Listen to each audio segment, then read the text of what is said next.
Bonjour et bienvenue dans cette vidéo. Alors aujourd'hui, j'interviewe Charles. Bonjour Charles. Salut Valentin. Salut Charles. Je suis super content de te rencontrer aujourd'hui. On s'est déjà rencontré brièvement, mais on n'a jamais pris vraiment le temps d'échanger ensemble. Et aujourd'hui, on se trouve dans un endroit sympa. Je crois que c'est la première fois que tu viens ici. Exactement. On se retrouve chez Fabrice, qui est un restaurateur français qui va passer sur ta chaîne, de ce que j'ai compris. Tout à fait. Et qui a son resto depuis déjà plusieurs années à Moscou. Il est originaire de Lyon. Alors, moi, cette interview, bien sûr, ce qui m'intéresse, c'est les femmes russes, puisque tu sais que c'est le sujet de ma chaîne. Est-ce que tu peux, s'il te plaît, nous raconter comment toi tu as rencontré celle qui est devenue ton épouse? Carrément. Mais bonjour à tous, bonjour à tous les auditeurs de la chaîne de Valentin. Ça me fait également très plaisir de rencontrer Valentin. Il fait partie des personnes qui entreprennent en Russie et ça c'est des choses que moi j'apprécie vraiment. Et on essayait depuis déjà un certain moment de se rencontrer, mais les emplois du temps ont fait que c'était pas toujours facile. Donc maintenant, pour expliquer, je fais une petite pause. Merci. Pour expliquer comment j'ai rencontré mon épouse, et effectivement c'est le sujet de la chaîne de Valentin. Pour revenir donc en arrière, ça fait maintenant quasiment en février prochain 9 ans que je suis avec ma femme russe. J'étais pas du tout prédisposé à me marier, à rencontrer une femme russe, hein. C'est un concours de circonstances.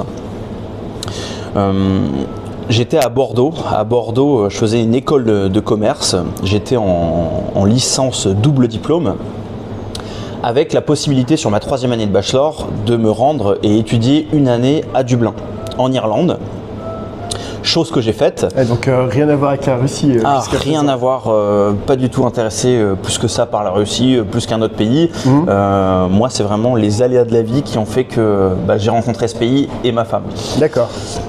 J'arrive en Irlande, à Dublin, et je suis mon cursus scolaire à l'université qui s'appelait le Griffiths College.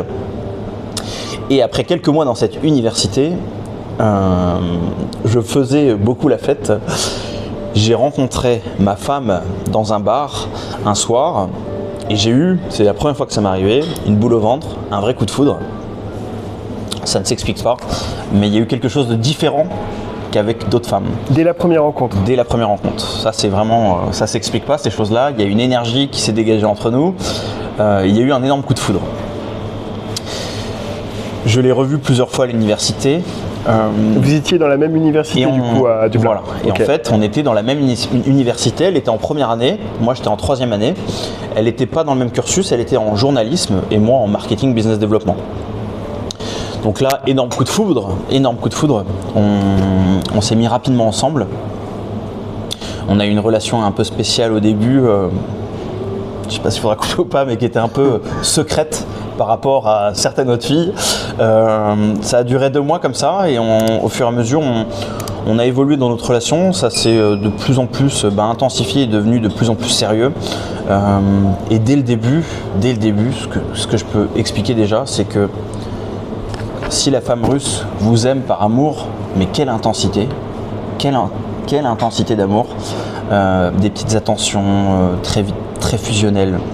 Ce que tu n'avais pas ressenti avec tes relations précédentes? Exactement. Alors, jusqu'à présent, c'était plutôt des relations avec des Françaises que tu avais eues? Tout à fait, plutôt françaises. Ok. Et j'avais jamais ressenti ça, jamais cette relation profonde, cette connexion qu'avec ma femme. Alors, est-ce que c'est parce qu'elle est russe ou est-ce que c'est le hasard et on est aussi fait l'un pour l'autre? Ça, je peux pas te l'expliquer. Mais en tout cas, c'est la première fois que je rencontrais une fille avec qui j'avais cette fusion. D'accord. Le fait qu'elle soit russe, est-ce que pour toi ça a été quand même un élément surprenant? Est-ce qu'il y a des choses dès le début de la relation qui ont été différentes de tes relations précédentes avec les femmes françaises? Tu parlais de ces petites attentions qu'elle avait envers toi. Est-ce que, si c'est pas indiscret, est-ce que tu peux nous en parler? Parce que c'est souvent un sujet comme ça de fantasme. Qu'est-ce qui les rend différentes? Qu'est-ce qui la rendait différente dès ses premiers mois de relation? Alors déjà, pour revenir au tout début de la question, en France quand même, je pense que les Français, on a quand même une vision de la femme russe qu'on idolâtre. C'est-à-dire que en tant que Français, la femme russe, c'est quand même, tu arrives sur une femme, tu es dans le top du niveau, avoir une femme russe, c'est la classe. C'est la classe, ouais. C'est la classe. T'es pas avec d'autres, t'es pas avec une Irlandaise par exemple.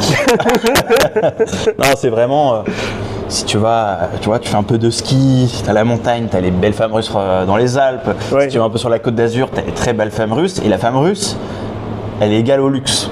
Le luxe en tant que femme et le luxe en tant que de ce qu'elle attend. Mais c'est quand même une femme haut de gamme. Bien sûr. Après, c'est aussi les clichés qui découlent des femmes russes qu'on voit en France. Et c'est un peu les femmes d'oligarques toutes refaites. Tout à fait. C'est pas forcément représentatif des femmes russes en général. Alors oui et non, c'est-à-dire que c'est pas représentatif par rapport au luxe, mais par rapport à la beauté de la femme.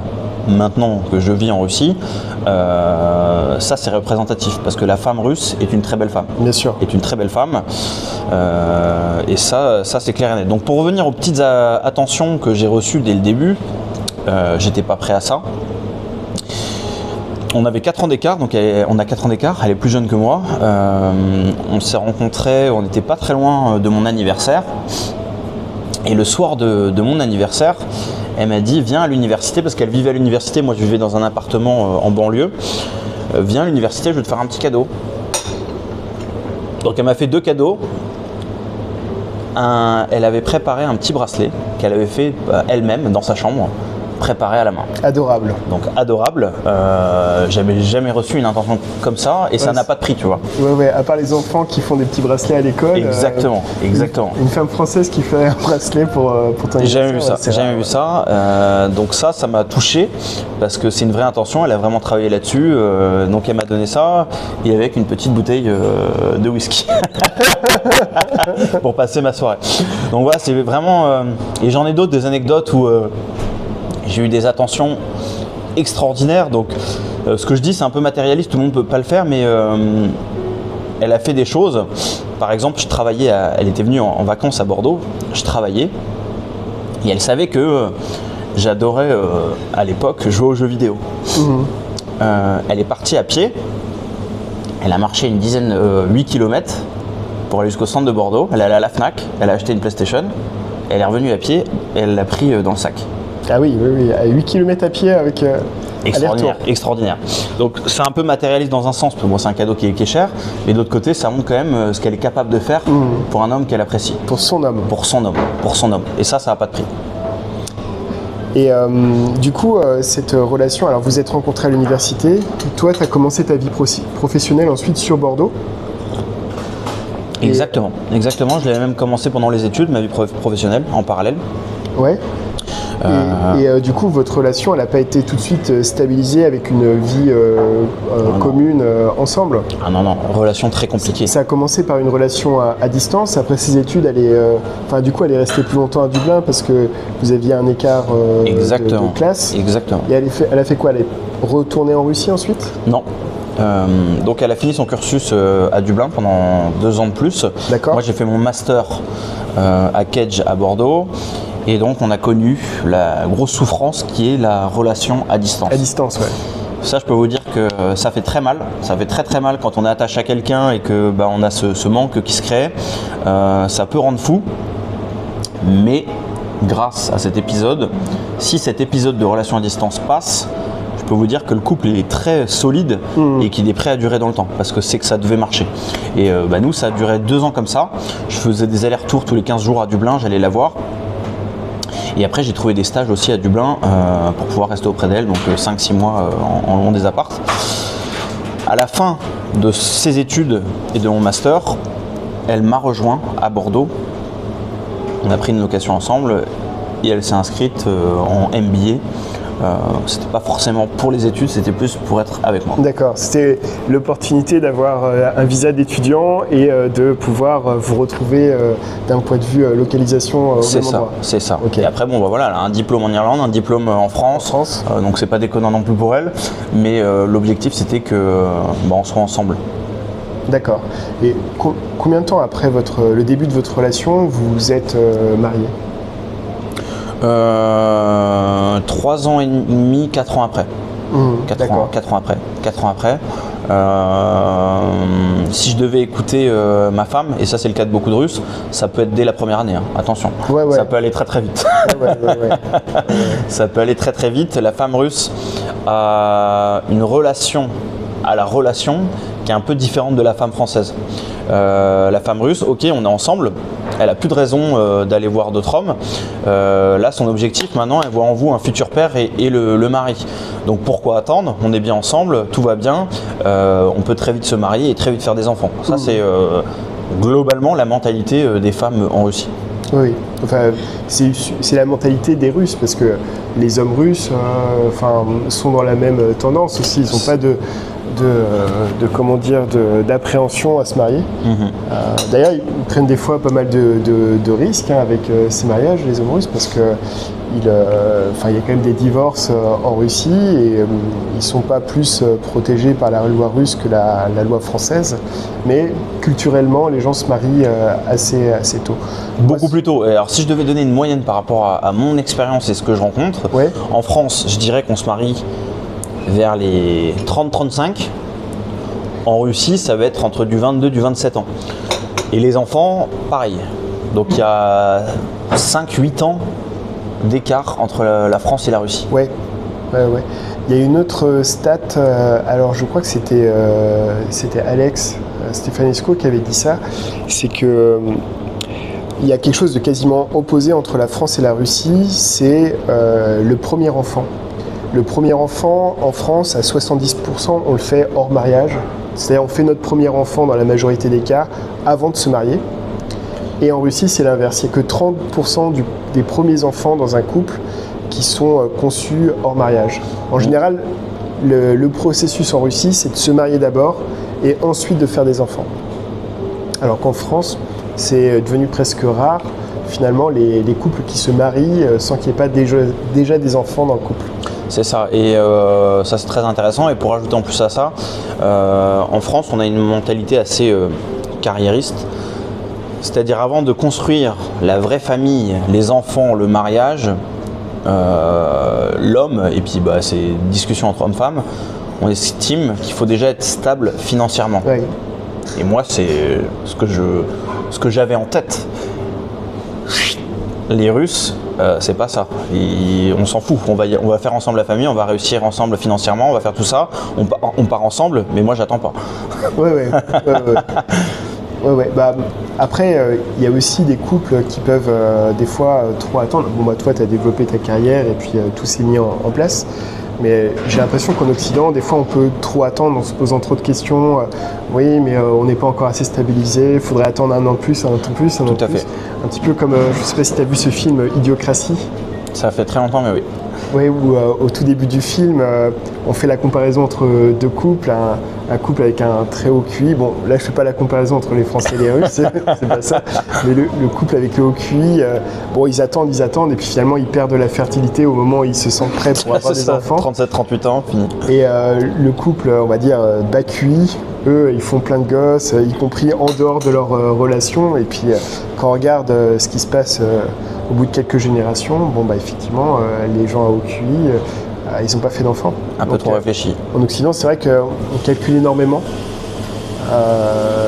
Ça peut être un préjudice aussi pour des couples qui passent un peu la phase de fertilité. Et donc, on avance un petit peu dans le temps, votre couple avance, vous vous mariez, et les enfants arrivent. Deuxième étape, exactement. Deuxième étape. Exactement, la deuxième étape logique. Premier enfant qui va avoir 4 ans la semaine prochaine, qui est né à Bordeaux en France. Et ensuite, après l'épisode Covid, on est venu vivre en Russie. C'est ce qui a motivé votre déménagement de la France vers la Russie? Covid? Ouais, ou ça a été un des facteurs? Ça a été un des facteurs. Il y a pas mal de facteurs qui sont rentrés en compte. Vous pouvez aller voir ma vidéo, j'en parle sur pourquoi j'ai quitté la France. Mais il y a eu plusieurs facteurs. Celui-là a été le déclencheur. Pourquoi? Parce que pendant le Covid, on allait faire des petites vacances en Russie. On y allait en voiture. Donc on a fait notre petit papier Covid. On a traversé toute l'Europe. Personne sur les routes. Vide. La fin du monde. On passe la frontière. Oh tiens, le monde, il vit. Personne, tout le monde, ça bouge, il n'y a personne qui est coincé chez soi. Je fais non mais attendez, on se fout de notre gueule. Ouais, ça a été confiné quelques mois, quoi, la Russie. Très vite, très vite. Donc voilà, en tout cas ça c'était l'élément déclencheur. Et puis après on est revenu en France, on a décidé de vivre en Russie. On est parti en octobre 2021. Et ensuite on a eu notre deuxième enfant un an après. Et là, donc, j'ai ma femme et 2 enfants et le petit chien. Famille classique.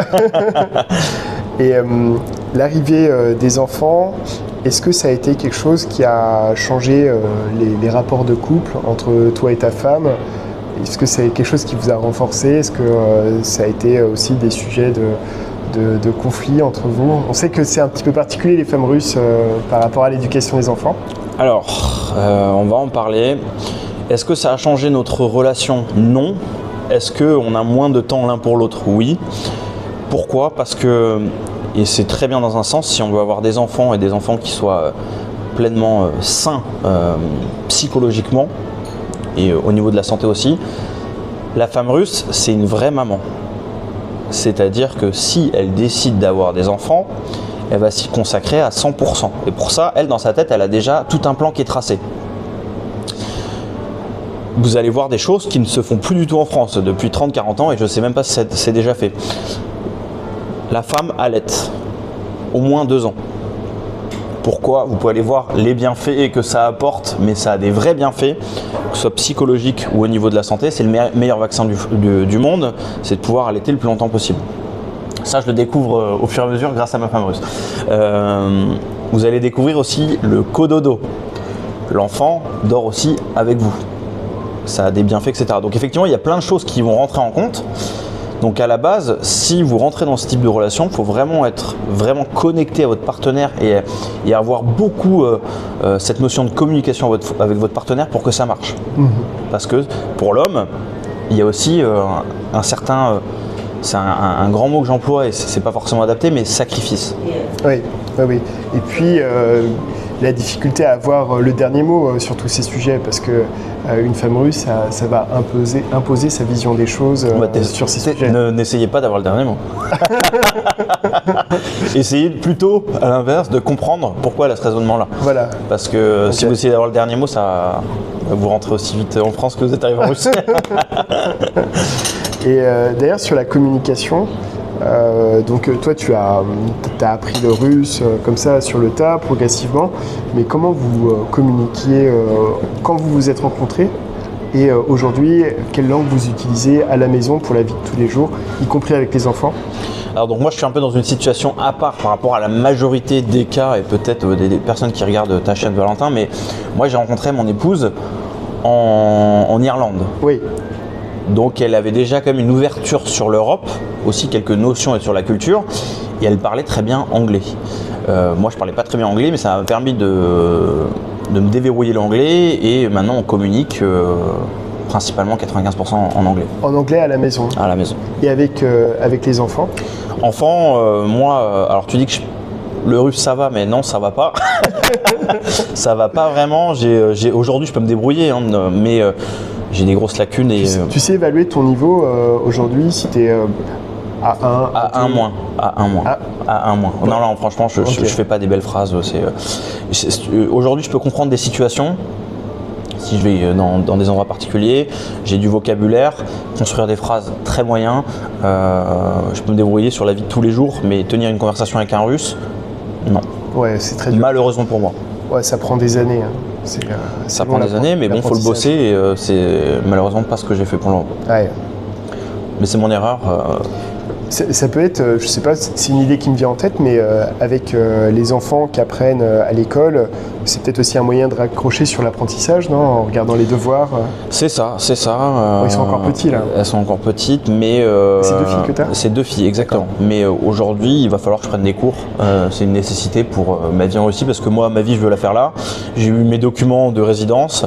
Je suis très bien ici. J'ai pas de raison de retourner aujourd'hui en France. Et je vois ma vie dans le futur ici, donc effectivement, il faut que j'apprenne le russe, ça va être un passage obligatoire. Très bien. Et donc, pour la communication avec les enfants, effectivement, eux, ils vont apprendre, ils vont recevoir une éducation en russe. Donc j'imagine que le russe, tu le vois comme ça va prendre une part plus importante dans la communication de la famille.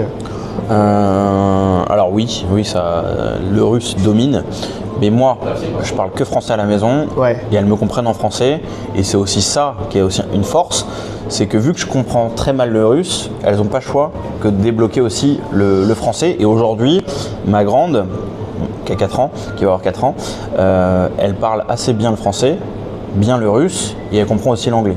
Donc là, elle, c'est un énorme avantage dans la vie, elle part avec 3 langues, quoi. C'est probablement le meilleur cadeau qu'on puisse faire à des enfants, c'est les langues. De ne pas avoir à le bosser plus tard. Ouais, c'est super, trilingue, ça va lui ouvrir plein de portes après professionnellement, c'est super. De manière naturelle. Et donc tu disais, aujourd'hui, toi et ta famille, du coup, vous vous projetez en Russie, il n'y a pas de retour envisagé en France? Alors, on ne sait pas de quoi est fait demain, bien entendu. Aujourd'hui, on est bien mieux en Russie pour tout un tas de raisons, notamment les raisons de la famille. Il y a énormément de choses qui sont mises en place pour les enfants en Russie et ça, c'est indescriptible comparé à ce qu'on peut avoir en France. Aussi au niveau, au final, on n'en parle pas assez souvent et je pense que c'est important, mais même des aides.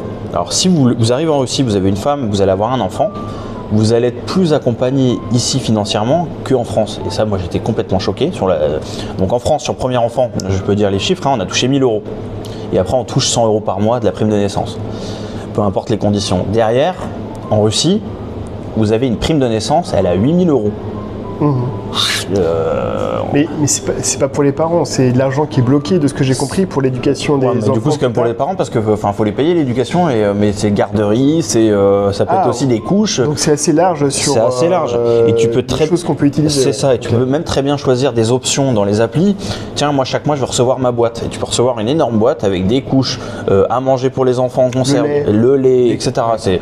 Et au niveau de ce qu'ils apportent, c'est plus important. Pareil. Et ça, moi je ne le savais pas avant d'arriver en Russie, la qualité des soins, elle est hyper importante. Les enfants sont rattachés à l'hôpital, c'est gratuit. Moi je suis rattaché, c'est gratuit. Et ça, c'est vraiment des plus qui font que moi je ne rentre pas en France, je suis très bien. Et puis après, pour un peu de romance à Moscou, moi j'ai déjà fait Tiens, je vais en parler, je pense que ça va être intéressant pour la chaîne. C'est ma femme qui m'a invité, je ne connais pas la Russie, mais pour 2 anniversaires différents. Premier anniversaire, elle m'a invité dans Moscow City, passer une nuit dans c'est un appart-hôtel, mais en mode romantique. On t'arrive dans une chambre ultra décorée, avec le petit champagne, les ballons, etc. Vue sur tout Moscow City, la baignoire, enfin extraordinaire pour une nuit inoubliable. Et l'année suivante, j'avais fait pareil sur un toit de Moscou, dans une bulle. Et là, pareil, on a 2-3 heures tranquille. Et on est là, magnifique, tout Moscou. C'est super l'hiver quand il y a la neige tout autour et tu es dans ta petite bulle au chaud. Toute la vue et la Russie, et, enfin surtout Moscou, permet des moments romantiques assez extraordinaires et c'est très facile d'accès. Oui, il y a plein de choses à faire. Puis c'est une grosse ville, ça reste quand même assez cosmopolite. Tous les trucs un peu à la mode sur les rendez-vous romantiques, ça existe à Moscou. J'ai quelques idées en tête, je ne sais pas si tu l'as fait, mais à Moscou, il y a un restaurant où tu peux manger dans le noir. Jamais fait. Et on l'a déjà fait pour des clients, c'est intéressant du coup parce que bon, il y a la difficulté de... Alors pas pour le premier rendez-vous, ça n'a pas trop de sens pour le premier rendez-vous, mais on va dire que c'est une expérience sensorielle où bien sûr tu peux parler, bon, il y a les odeurs avec les plats, les... Toucher. Bien sûr, voilà, c'est ça. Très bien. Et ça permet d'appréhender quelqu'un autrement que par la vue. C'est une expérience assez intéressante. C'est très bien, ouais, très intéressant, surtout au début de relation, pour apprendre à connaître l'autre. Ouais. Puis il faut un peu coopérer parce que tu galères à manger à table. Travail d'équipe pour voir si le couple peut devenir un couple. Ah ben, ça, manger, à la limite, on peut s'en sortir, mais cuisiner, c'est un très bon test. Si on arrive à s'organiser pour cuisiner ensemble, ouais. Et donc, avec ta femme, le fait d'avoir... j'ai une question, je pense à ça, c'est que toi, tu es arrivé comme d'autres en Russie, tu étais déjà marié. Le fait de venir en Russie et du coup de découvrir le monde russe autrement que par tes femmes, est-ce que tu trouves que ta femme s'inscrit dans un schéma classique de femme russe? Est-ce que finalement ce qui fait ce que tu apprécies ta femme en tant qu'épouse, tu le retrouves dans ton environnement par tes relations amicales avec les hommes femmes russes? Ou alors, vraiment, tu la trouves exceptionnelle? Tu vois ce que je veux dire? Alors, c'est un mix des deux. Elle a ses traits de caractère qui sont effectivement représentatifs de la femme russe. Et après, on a une connexion, une fusion qui est très particulière et qui est ça propre à nous deux. Mais c'est une femme russe, elle a grandi à Moscou et elle a les vrais traits de caractère de la femme russe et les vraies attentes. C'est quoi les attentes d'une femme russe? Les attentes d'une femme russe, donc elle veut, alors ce qu'on peut dire déjà avec un homme, elle veut un homme, globalement, mais un homme qui prenne des initiatives, qui soit entreprenant dans la relation, surtout au début, mais vous endormez pas aussi par la suite. C'est très important que ce soit l'homme qui prenne des initiatives et pas que, comme en France, c'est pas quelque chose que je reproche, mais en France ça peut très bien, c'est des généralités. Ça peut très bien être la femme qui prend, tiens on va manger au resto, je t'emmène là, machin, etc. Là en Russie, vous attendez pas à ce que la femme russe prenne beaucoup d'initiatives, elle attend ça de votre part. Exact. Je fais une petite aparté, j'ai pas mal de gens qui s'intéressent au service de l'agence et qui se posent la question de l'expatriation. Donc ils sont sur cette double réflexion, rencontrer une femme russe et ils envisagent de s'expatrier en Russie. Et je rebondis sur ce que tu dis, du coup ils se posent la question de comment cadencer les choses, d'abord s'expatrier et rencontrer une femme sur place, ou alors rencontrer une femme russe avec l'agence et construire un projet de vie à deux autour de l'expatriation en Russie. Et c'est là où moi souvent je leur fais la réflexion, c'est que pour moi c'est pas une bonne façon de structurer leur projet. S'ils arrivent et rencontrent une femme russe en disant voilà moi je veux rencontrer quelqu'un, faire ma vie, voilà avancer sérieusement dans un couple, bon c'est très bien, mais s'ils gardent cette ouverture sur le projet de vie, la femme qu'ils vont rencontrer, elle rencontre un homme qui n'a pas structuré son projet, qui ne sait pas où il veut. Il faut vraiment, si vous êtes dans cette idée, réfléchissez sérieusement à votre projet de vie. Est-ce que vous voyez à l'avenir en France ou dans un autre pays ou en Russie? Parce que le moment où vous allez rencontrer une femme et vous allez vous présenter à elle, d'ailleurs il faudra vous présenter, n'attendez pas qu'elle vous pose des questions, pardon. Faut que vous puissiez verbaliser de façon concrète ce que vous voulez faire de votre vie. Est-ce que vous voulez vous expatrier en Russie ou vous voulez construire votre projet en France? Ne restez pas évasif là-dessus. Et donc les initiatives, point très important dans les attentes qu'une femme a d'un homme. Sur l'aspect financier, du coup, toi, c'était clair pour toi, il n'y a pas eu de problème à accepter de prendre en charge? Non, parce que après moi j'ai été élevé aussi dans ce type de famille-là. Ok.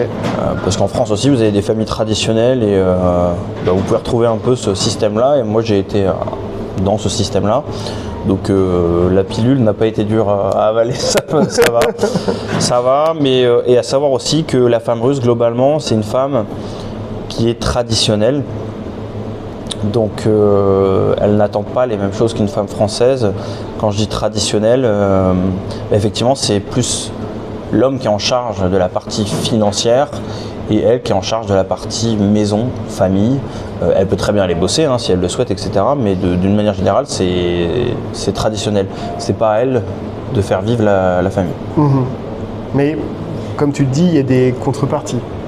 C'est que si un homme prend en charge la partie financière, elle prend aussi sa charge qui est la famille, assurer l'intendance du foyer. Et si, sur 2 mots, la femme russe, c'est une excellente épouse. Il faut la chérir, mais c'est une excellente épouse et c'est une super maman. Et ça, ces 2 conditions réunies font que si vous trouvez la bonne, il faut encore trouver la bonne parce que le couple, ça marche pas que sur papier en disant tiens ça match. Il y a aussi une relation émotionnelle qu'il faut découvrir. Vous avez la grande chance d'avoir une femme qui va être très belle et après il y a cette connexion émotionnelle et voir si vous êtes d'accord sur tous les points. Si vous arrivez à avoir tous ces points-là, vous êtes sûr d'avoir une femme qui va être aimante, qui va pas aller avoir à droite et à gauche, qui est plutôt fidèle et derrière ça en plus qui va s'occuper super bien de vos enfants et qui va vouloir le bien de toute la famille. Super, merci pour ce résumé. Je crois que tu as tout dit. J'ai rien à rajouter. Avec plaisir Valentin. Juste sur l'aspect fidélité, en fait je suis en réflexion sur ce sujet. Est-ce que les femmes russes sont plus fidèles que les femmes françaises? J'ai pas la réponse. J'ai pas la réponse non plus. Je réfléchis en ce moment à ce sujet. Moi j'ai l'impression, quand je regarde un petit peu ce qui se passe autour des histoires d'infidélité autour de moi, parce que il y en a, c'est la vie malheureusement, j'ai l'impression qu'il y a 2 cas majeurs. C'est si une femme a été trompée, ça casse un truc et elle risque de tromper derrière. Et il y a aussi une femme qui va se sentir délaissée à partir du moment où le couple s'écarte, elle sent plus son homme auprès d'elle, elle va aller chercher cette chaleur auprès d'un autre homme malheureusement. Mais est-ce qu'une femme russe est plus infidèle qu'une femme française? Je sais pas, statistiquement. Plus infidèle? Non, plus je sais pas, et moi je sais pas non plus. Mais c'est vrai que des fois on me dit dans les remarques, ah mais regardez, la Russie, combien il y a de divorces, de machin. Tant mieux, les Français qui arrivent à avoir ces statistiques-là sur la Russie. Moi perso je les ai pas et j'ai aucune idée. Moi j'ai quelques éléments de réponse, alors ça vaut ce que ça vaut. Pareil, c'est des sujets sur lesquels je suis en train de réfléchir, mais je dirais ce dont tu as parlé précédemment sur le fait que les gens se marient tôt. Je dirais que quand on se marie tôt aussi, on prend le risque de voir le couple, l'homme et la femme, évoluer à des niveaux différents. On n'a pas tous les mêmes courbes d'évolution. Et si la femme voit que l'homme stagne un peu et que l'écart se creuse entre deux, elle va essayer, elle va soutenir son homme. Génétiquement, elle est programmée pour ça, pour porter son homme et faire en sorte que son homme se développe et s'épanouisse le plus pour que, il soit le plus aussi productif pour le couple et la famille. Mais si l'homme stagne trop longtemps, au bout d'un moment, elle va lâcher. Donc il y a ça, le fait qu'il se marie jeune et que des fois on ne va pas miser sur la bonne personne parce qu'on ne connaît pas le potentiel de l'autre. Et je dirais qu'il y a aussi quelque chose qui est issu de l'orthodoxie. Je sais pas, je me permets de te poser la question au niveau de la religion. Toi, moi, je suis chrétien catholique et ma femme est orthodoxe. Ok. Et du coup, ça se passe bien entre... Ça se passe bien, mais ça aussi, faut lâcher du lest en tant que chrétien catholique français, puisque la religion dominante entre nos 2 religions, puisque les chrétiens catholiques sont très gentils, trop gentils, c'est orthodoxe qui domine, c'est-à-dire que si vous venez en Russie et que vous voulez faire un baptême, un mariage, tout se passe à l'orthodoxie et pas chez les chrétiens. Oui. Mais c'est la même famille de religion, beaucoup de choses qui sont assez proches, on prie le même Dieu, etc. C'est fait de manière différente, mais c'est pas une religion qui est vraiment diamétralement opposée. Non, c'est sûr. Très récemment, il y a un ami qui m'a demandé d'être parrain de son fils et je peux pas parce que je suis catholique également. Et je suis dans cette réflexion de devenir orthodoxe, on verra.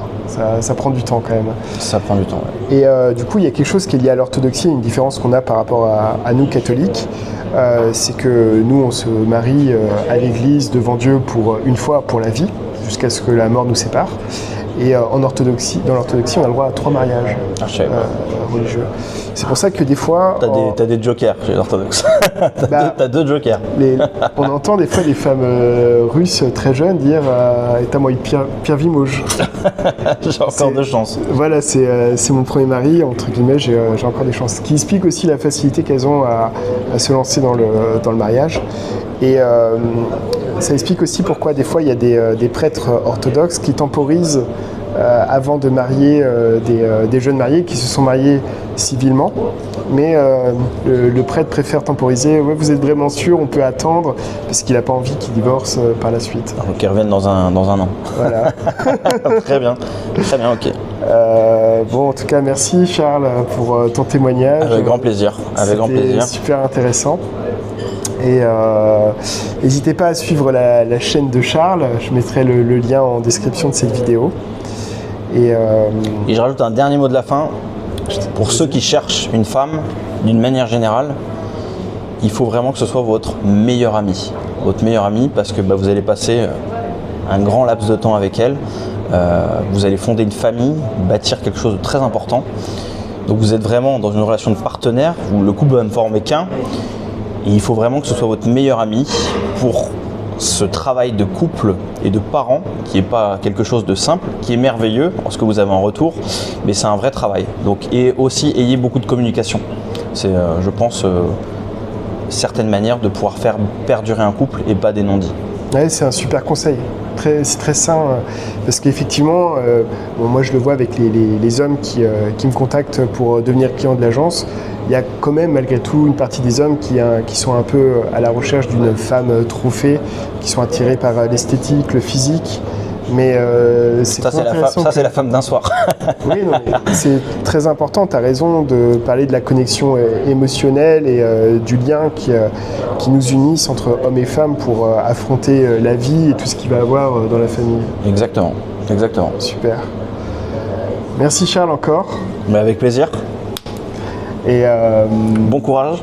Merci. N'hésitez pas à contacter Valentin, les gars. Appelez-moi si vous êtes intéressé pour rencontrer votre femme russe, que ce soit pour un projet de vie dans votre pays ou lié avec, comme on en a parlé, un projet d'expatriation. Et je vous dis à très bientôt pour une prochaine vidéo. Ciao.